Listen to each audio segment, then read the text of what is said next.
Ya şey gram bu ne?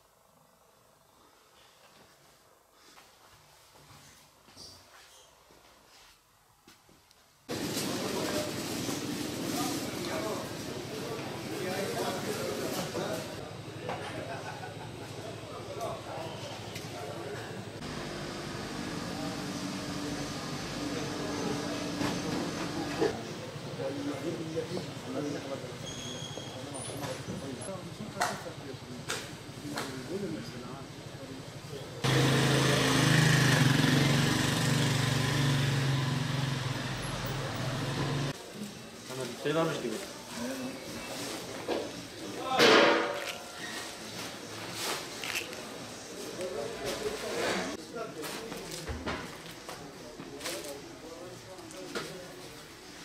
Tamam abi, Allah razı olsun. Tamam inşallah. Allah. Allah.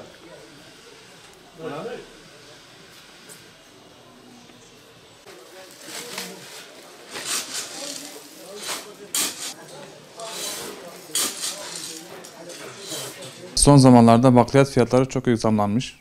Bunlar yani hepsi bütün kalemlere yansımış yani diyebilirim size.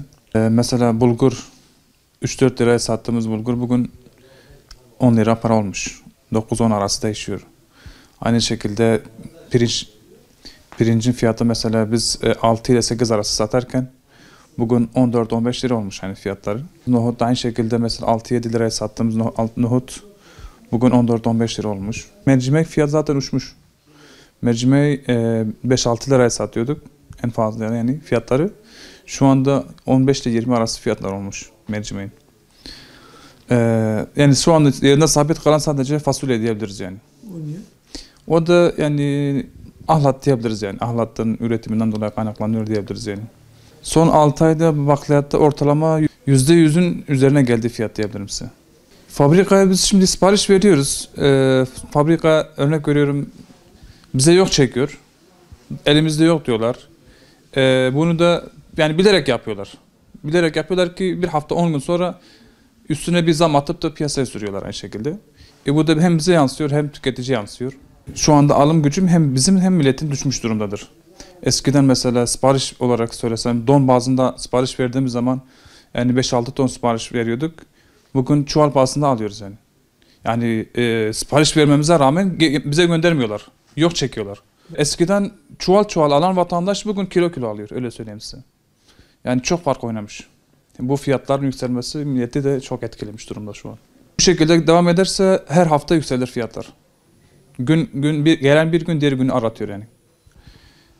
Yani buna bir müdahale edilmesi gerekiyor. Yani bunun bir incelenmesi gerekiyor. Yani bu neden kaynaklanıyor, niye böyle yapıyorlar diye. Üstünde durulması lazım yani. Yani ceza bir yana bırakalım yani en azından devlet bir inceleme yapsın yani. Yani sadece cezayla kalmasın. Üstünde dursun en azından. Şu an bakliyat fiyatları özellikle bulgur, mercimek fiyatları son 6 ayda %50, %60 civarında bir zam gelmiştir. Bulgurda %100'ü geçti. O nedenle geçen sene Türkiye'de olan kuraklıktan dolayı ve şu anda Türkiye'de bazı kendini bilmez esnafların stokçuluğundan kaynaklanıyor. Şu an maalesef gelen zamların %80'i insanların açgözlülüğünden, stokçuluktan kaynaklanıyor. 6 ay önce şu bulgur 6 milyondu. Şu anda 9 milyon. Mercimek yerli dediğimiz 12-13 milyondu. Şu anda 20 milyon. İthal dediğimiz ama ithal da Kanada, Amerikan mercimek şu anda 15 milyon ama ithal dolar kurundan dolayı yükseliyor. Yerli ise geçen sene ülkemizde yaşanan kuraklıktan dolayı oluyor.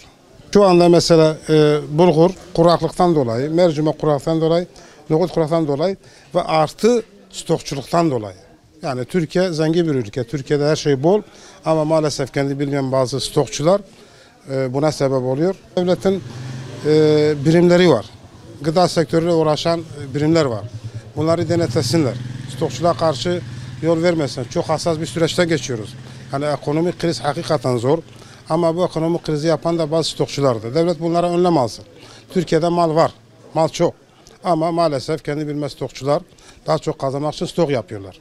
Devletin birimleri var, devletin memurları var. Çıksınlar sahalara, denetlesinler. Bu üretim nerede yapılıyor, niye piyasa arz edilmiyor, niye her gün ikide bir fiyat değişiyor. Bu konuda biraz daha duyarlı olmalarını istiyoruz.